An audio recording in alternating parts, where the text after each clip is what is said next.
Alors que le compte à rebours a commencé pour cette année 2023, les ménages s'observent au niveau de tous les secteurs au Bénin, en Afrique et dans le monde. C'est le bilan par endroit, mesdames et messieurs, les examens en tout cas de l'autre côté. Ce qui est sûr ici dans les locaux de National TV pour le compte de ce numéro de votre rubrique décryptage, mesdames et messieurs, nous allons recevoir pour vous un acteur de la société civile. Il s'agit bien sûr de M. Dieudonné Wekopame. Dieudonné Wekopame, il est le directeur exécutif de l'ONG ACEP. ACEP, entendez, Action sociale pour l'éradication de la pauvreté. Avec lui, mesdames et messieurs, nous allons passer au pain fin. Ah oui, ce qu'a été l'entrepreneuriat des jeunes tout au long de cette année 2023 sous la gouvernance du président Patrice Talon, acteur de la société civile déjà présent dans nos studios. M. Dieudonné Wekopame, bonsoir à vous. Bonsoir, monsieur le journaliste. Merci d'accepter cette invitation. C'est à moi de vous remercier. Alors, je le disais à l'instant que vous êtes le directeur exécutif de l'ONG ACEP. Est-ce que c'est bien ça? Bien sûr, monsieur le journaliste, je suis le directeur de l'ONG Action sociale pour l'éradication de la pauvreté, Oui. dont le siège est situé à Porto-Novo, plus précisément dans le 5e arrondissement, quartier à Konaboye. Voilà. Vous êtes aussi le coordonnateur de plusieurs autres réseaux. Bien sûr, je suis le coordonnateur de la cellule de participation citoyenne de la ville de Porto-Novo. Oui. Je suis également le coordonnateur du FODEB. Aussi, je suis le trésorier général du RESPES, de l'OME, et le secrétaire d'autres réseaux. Je suis au centre de plusieurs réseaux. Voilà. Qui travaillent justement pour la protection sociale et aussi pour la veille citoyenne dans la cité de Aïnovi et également dans le département de l'OME. Voilà. Merci infiniment. Vous êtes un acteur de la société civile, nous l'avons dit, en tout cas, coordonnateur de toutes ces panoplies de réseaux de protection sociale au Bénin, Porto-Novo, d'autres départements également. Nous allons parler avec vous justement de l'entrepreneuriat des jeunes. Vous savez bien que le gouvernement du président Patrice Talon travaille d'arrache-pied pour que la jeunesse soit véritablement épanouie à la date d'aujourd'hui, puisque nous sommes à quelques jours de la fin de cette année 2023. À votre niveau, que peut-on retenir? Voilà, lorsqu'on parle de l'entrepreneuriat des jeunes, oui, c'est surtout ce qui touche à l'autonomisation des jeunes. Et ces jeunes qui sont majoritairement des diplômés sans emploi, et aussi ceux-là qui ont appris un métier et qui sont en chômage dans leur domicile à divers niveaux, sans oublier également ceux qui ont des visions d'entreprendre un métier et qui ne disposent pas les moyens financiers pour pouvoir démarrer une activité économique. Donc, dans ce cadre, le gouvernement du président Patrice Talon œuvre inlassablement pour quand même soutenir ces jeunes à divers niveaux, afin que au moins des programmes soient menés à leur endroit. Et ceci étant, le président Patrice Talon, vous le savez bien sûr, a instruit ses différents ministres, en l'occurrence le ministre des Affaires sociales, le ministre de l'Emploi des Jeunes, et le ministre des Finances, et d'autres ministres. Bien sûr. Et c'est également pour signer beaucoup de partenariats avec des partenaires internationaux. Et sans vous mentir, ça fait déjà 2-3 ans que le programme Suède a vu son jour et qui, dans son ensemble, a soutenu beaucoup de jeunes, bien sûr à travers le gouvernement. Du coup, plusieurs jeunes filles, surtout, je ne pèse pas mes mots, mais je crois que beaucoup de jeunes filles en situation difficile, et aussi ceux qui ont des diplômes et sans emploi ont été les premiers bénéficiaires de ces actions du programme Suède, piloté par plusieurs organisations sur le plan national et en partenariat avec ces différentes institutions publiques et étatiques. Donc, du coup, pour ce qui concerne notre cas, par exemple, pour ce qui concerne l'ONG ACEP, voilà, nous, par exemple, nous avons reçu 7 jeunes, 7 jeunes que nous avons encadrés pour amener à entreprendre un métier. Nous avons aussi orienté ces jeunes-là afin d'avoir un emploi décent. Et il y a encore d'autres jeunes qui sont insérés au niveau de ACEP ONG et qui bénéficient des avantages dans plusieurs domaines et qui sont engagés depuis des mois. Et c'est ainsi pour d'autres organisations dans le département de Lomé, dans les autres départements. Voyez-vous? Donc, à part ce programme, il y a encore d'autres programmes pilotés par la NPE. Oui, sans vous mentir, avec la NPE, beaucoup de jeunes se sont quand même installés dans plusieurs domaines. L'agriculture, l'élevage, les petits commerces, les activités générales de revenus, même au-delà.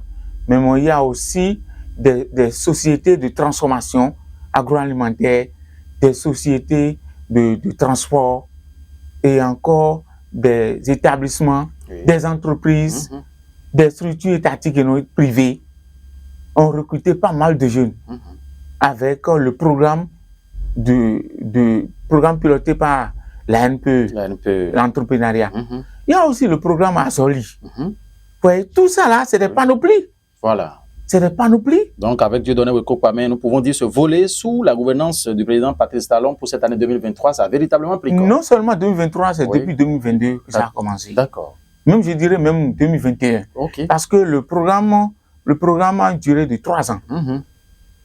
Mais malgré que ce programme n'a pas encore de gros financement, parce que quand on parle de gros financement, il y a des financements sur 5 ans, 10 ans. Le financement sur 3 ans, bon, on peut dire que c'est à coût de milliards, ainsi de suite, mais il faudrait que ce programme-là a une durée de 5 ans. Voilà. Mais chaque année, ce programme est évalué et renouvelé. Et tout ceci au profit des jeunes et qui ont le désir ou la volonté d'entreprendre ou de s'auto-entreprendre et également de s'insérer dans la vie active. Voilà. Donc, on ne peut pas me dire que le gouvernement n'a pas soutenu l'entrepreneuriat des jeunes. Vous savez bien que c'est le Bénin révélé, ce programme. Bon, en tout cas, c'est sous cette appellation que les actions du gouvernement du président Patrice Talon sont recasées et tout. En cette période, justement, quand on parle justement de ce Bénin révélé, les développements, les projets de développement local, avec le gouvernement du président Patrice Talon, justement, comment vous avez apprécié ça aussi? Vous parlez des projets de développement local. Oui, local. Vous savez, monsieur le journaliste, dites-nous. Je vais faire rétro-prospective. Allez-y. Avant l'avènement de Patrice Talon, nous savons la vertu et puis la nature de notre pays, le Bénin, son visage sur le plan local. Je prends sur le plan local et non national. Dès son départ, le gouvernement a présenté, je dirais, selon les Béninois, des caricatures. Des caricatures, c'est quand on parle de caricatures, c'est des photos, c'est des images et qui n'ont pas encore eu leur réalisation concrète. Et tout le monde critique. Mais je dirais même, nous qui sommes de la société civile, mais vous ne me direz pas le contraire. Il y en a qui suscitent la réalisation de ces infrastructures qui sont des photos qu'on nous montre chaque fois. On voit seulement les images. On voit seulement les images. Mais qui ne se concrétisent jamais. Nous ne voyons rien sur le terrain. Mais je vous dis, juste après 2 ans, de son installation, 2 ans ou bien 3 ans, il y a eu un grand changement.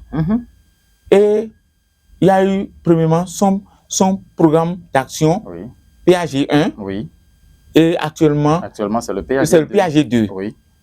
Mais si on va évaluer le PAG 1, mais ça a impacté la population béninoise à travers plusieurs infrastructures socio-communautaires, des infrastructures routières, mais de haut gamme. De haut gamme, voilà. Il faut le préciser. Oui, des infrastructures routières de haut gamme, bien espacées. De qualité. De qualité. Les mesures ont respecté les normes. Je vous dis, bien éclairées encore. Rien n'a...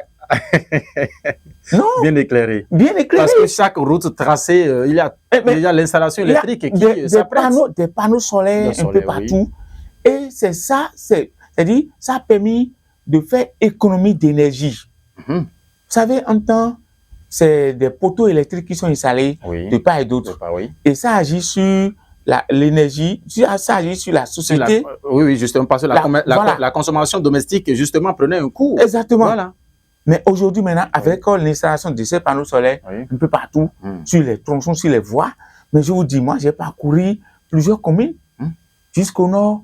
J'ai été dans le jour, mais je vous dis, allez de Boycon à Dida.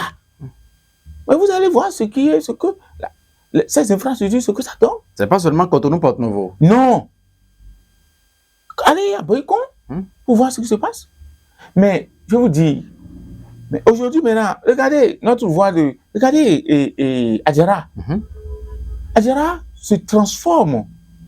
Avec la voie ceinture. Avec la voie ceinture, mais vraiment. Qui traverse tous les arrondissements d'Adjara. Oui. Je ne dirais même pas que...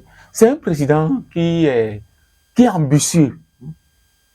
Pas dit ça, non, un président ambitieux, engagé et déterminé pour révéler le Bénin. Comme le dit justement le nom de... Mais à part les infrastructures routières, mais les stades omnisports dans les communes ciblées là sont réalisés et mis en service. Je vous dis, c'est chic. À part ça, c'est le domaine du sport. Justement, vous êtes en train de parcourir secteur par secteur. Continuez. On prend aussi le domaine commerce ou industrie. Mais quand je prends l'industrie, mais à part la zone industrielle de Semekoji, et qui devrait être quand même réhabilitée, qui sont sur la table d'études, mais allez voir Claude Dibé. Allez à Claude Dibé pour voir. Est-ce que Dieu donné à y faire un tour bien, c'est seulement de loin on a mais non, mais c'est pas de loin, moi j'ai visité. Ah bon? Mais là-bas, là, je vous dis que il y a plus de milliers de jeunes sont engagés là et sont payés. Oh, mais non. Mais ce que moi j'ai vu là-bas, c'était merveilleux. Le centre, je ne dis pas le centre, mais le centre commercial de transformation industrielle, c'est-à-dire il y a plusieurs chaînes d'industrie qui sont installées sur le site. Site de plus de centaines d'hectares. Et qui sont fonctionnels tous les jours que Dieu fait. Mais ça a connu déjà beaucoup de visiteurs, d'investisseurs étrangers pour pouvoir booster l'économie béninoise. Dans plusieurs domaines. Industrie, commerciale, employabilité. Mais c'est énorme si vous allez à Glou. À part ça, mais il y a des constructions de marchés modernes. Hier, moi, j'ai été à Bomé. j'ai visité le marché en construction de Azali. Mais je vous dis, tout est en fer. Vous avez constaté votre devises? Non, mais j'ai touché du doigt. Mais à part les marchés un peu partout là, qui sont d'ici un an, ces marchés seront réceptionnés. Complètement. Ah oui, par la grâce de Dieu. Ce qui se passe à Wando. Mais à Wando, et je dis après à Wando, oui, il y a déjà d'autres marchés. Bien sûr. En construction, justement, à Cotonou, oui, à Parakou. Justement, parce qu'il y a. Et ainsi de suite. Oui, parce que tout de suite, au stade général Mathieu Kérékou, il y a déjà des chantiers qui sont. Oui, non, ça là, c'est tout dans le domaine du sport. Non, il faut dire que l'esplanade, il y a un espace qui est réservé désormais pour abriter le marché. Oui, ça. Donc, ça va changer l'image de notre pays. Et comme l'a dit un adage, l'aventure est dure, mais c'est promoteur. Donc, disons-nous la vérité, oui, on peut dire, au moment où le président disait, nous allons serrer les ceintures, c'est pour une cause, c'est pour relever le défi sur le plan national. Donc, dans plusieurs domaines que je viens de citer, le domaine de sport, le domaine de commerce de l'industrie, de l'agriculture, où moi j'ai vu des milliers de machines agricoles installées et offertes aux cultivateurs. Moi, je dis cultivateurs. Là, c'est un mot terre à terre. Terre à terre, justement. Pour ceux-là qui font la culture, qui travaillent dans les champs, les pour les cultivateurs. Et il y a le secteur maraîchage qui est développé. Mais qu'est-ce qu'on ne va pas faire pour mériter ce... Je sais pas, hein. C'est-à-dire, Talon, c'est celui qu'il fallait. C'est celui qu'il fallait pour le Bénin, afin que le Bénin soit vraiment connu sur le plan international. Non seulement ça, à travers la bonne gouvernance, à travers, quand je dis la bonne gouvernance, ça inclut déjà tout secteur. Tout le secteur, oui. Et y compris aussi, je dirais, le luxe. Puisque c'est un président qui a aussi le... De façon, j'ai dit, il est en train de moderniser de secteur en secteur, de secteur en secteur, les activités socio-économiques de notre pays. Et quand les étrangers descendent, ils voient que le Bénin a changé. Donc, il est en train de changer la nature du Bénin à travers le monde entier. Voilà. Dieudonné Weko-Pamé, directeur exécutif de l'ONG ACEP, nous avons toujours vu au Bénin les regroupements des acteurs de société civile avec des grognes par-ci, par-là, c'est des séances de dénonciation et tout. Est-ce que c'est au regard de tous les éloges que vous venez de chanter maintenant là qu'on est tenté de dire qu'aujourd'hui on sent un silence plat dans le rang des acteurs de la société civile? Monsieur le journaliste, vous savez, un acteur, à vrai dire, un acteur de la société civile doit être quelqu'un positif. Même si le gouvernement,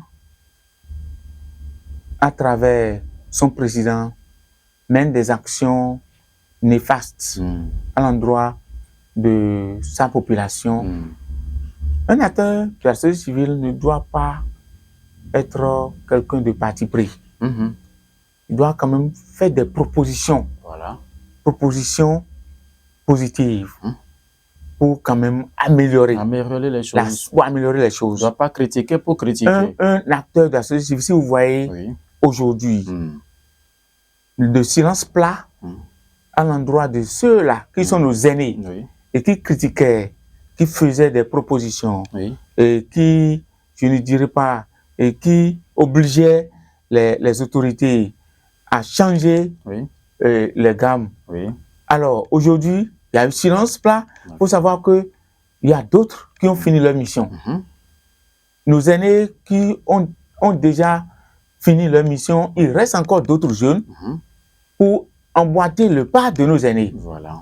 C'est pourquoi prions pour nous les jeunes et qui, de façon inlassable, venaient de pas à pas pour quand même inciter ou bien amener le gouvernement à faire de plus en plus tout ce qui concerne le développement économique, le développement socio-économique. Voilà. Et là, lorsqu'on parle aussi, lorsque les acteurs de la société civile sont silencieux aujourd'hui, Oui. et il faut vous dire, à des moments donnés, il faut oser. Il faut oser et pour apprécier les actions du gouvernement et faire des propositions, voire des recommandations, afin que le président ou bien ses membres, oui, les membres du gouvernement, oui, puissent savoir que oui, nous sommes sur du bon chemin, mais ce que nous faisons, oui, il y a des choses qu'on doit améliorer. Et ce qu'il faut améliorer maintenant, il faut quand même tenir compte de l'opinion publique, des propositions des acteurs de la société civile pour améliorer les choses. Du coup, moi j'invite tous ceux qui sont des responsables, jeunes, adultes, ceux qui ont la potentialité d'amener le gouvernement à comprendre la situation socio-économique de la population, aussi de voir dans quelle mesure améliorer certaines choses. Parce que, comme vous le savez, aucune œuvre humaine n'est parfaite. Aucune œuvre humaine n'est parfaite. Ça nécessite toujours des améliorations.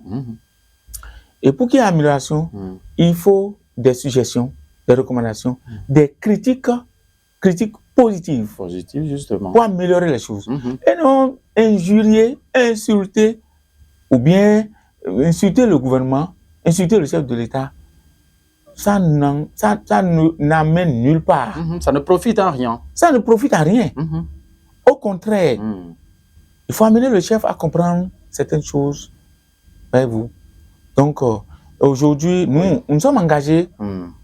S'il y a la santé, avant la santé, nous sommes engagés toujours pour quand même amener nos dirigeants à comprendre les actions qu'il faut à l'endroit de la population, ce qu'il faut améliorer.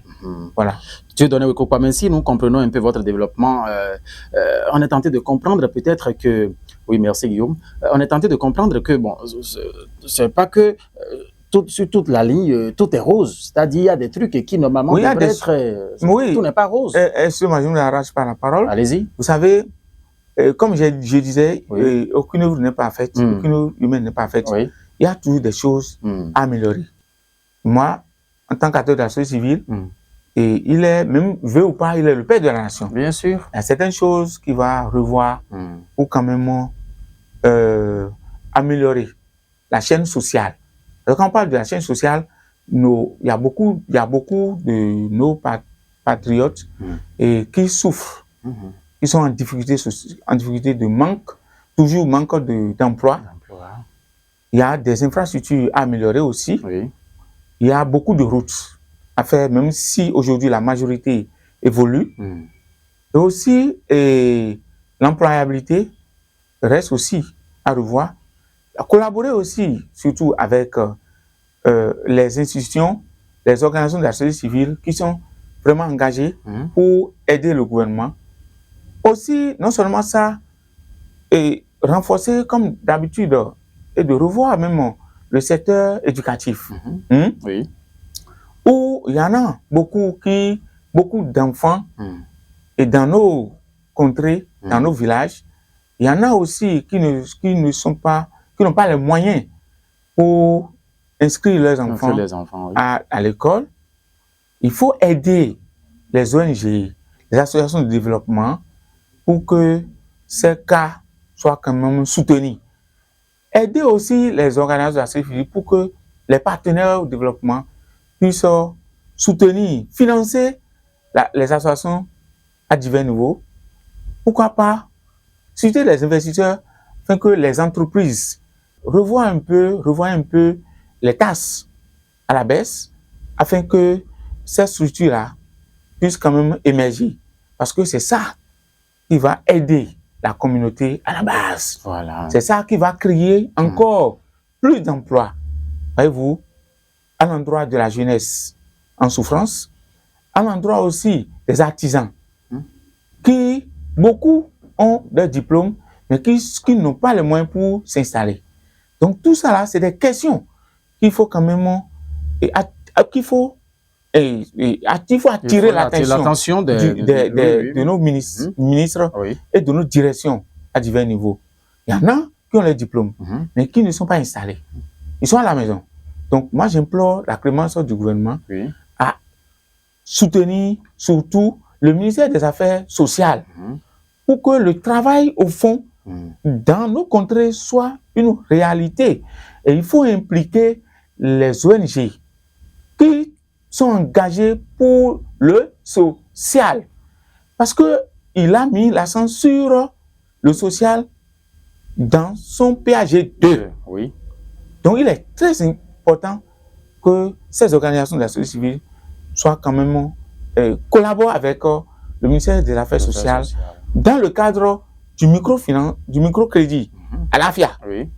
Non seulement à l'AFIA, mais créer aussi, soutenir l'emploi des jeunes à travers l'engagement, la création des petites entreprises, la création des activités de revenus, pourquoi pas renforcer également la synergie d'action, la communication. Il y a beaucoup aujourd'hui qui ont peur de communiquer parce qu'ils ne savent pas quoi dire.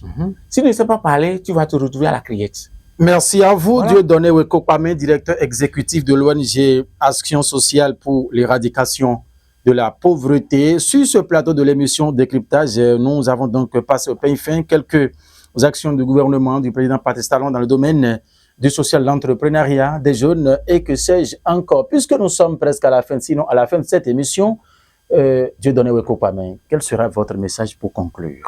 Premièrement, je voudrais remercier le gouvernement à travers son chef Patrice Talon à aller de l'avant, renforcer la synergie d'action pour pour relever le défi dans tous les secteurs. Et de plus, j'exhorte nos jeunes. Il y a plusieurs jeunes aujourd'hui qui ne veulent pas travailler et qui sont là pour des fins, je ne sais même pas, des fins inopinées pour gagner aujourd'hui son pain. Avec le gouvernement Patrice Talon, il faut être crédible, il faut être volontaire, il faut être vraiment un acteur de développement. Il y en a beaucoup qui ont le diplôme, mais qui sont à la maison parce qu'ils veulent coûte que coûte de l'argent. Ça entraîne à la paresse, le vol, tout ce qui concerne les vices. Et ça n'a fait pas avancer la jeunesse ni le Bénin. Donc, je les invite alors à un engagement social d'abord. Un engagement social crédible, solidaire. Et on n'a pas besoin, coûte que coûte, de l'argent avant alors de bénéficier des expériences de qualité. Je vous remercie.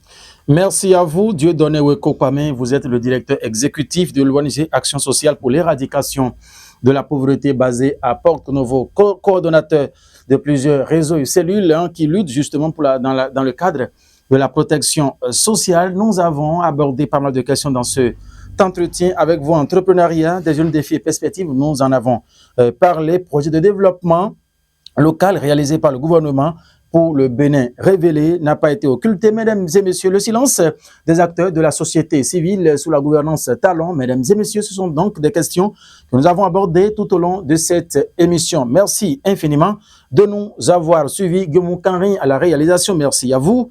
Paten Kongouno à la régie d'antenne, Ifadata Moussa à l'édition. Une fois encore, nous disons merci. Ce qui est sûr, Dieudonné, vous allez revenir avec nous en ce studio puisque dans quelques heures, le président, le chef de l'État va présenter son discours sur l'état de la nation. Nous allons revenir ici en studio, en tout cas avec d'autres compatriotes, afin de décrypter un peu le contenu de ce message. Vous allez vous rendre disponible, on espère bien. Oui, je serai là avec plaisir. Merci infiniment à vous. Merci de nous avoir suivis, mesdames et messieurs. On reste connectés puisque le programme reste toujours. Ah oui, on continue. Chez vous, au plaisir. Bonsoir.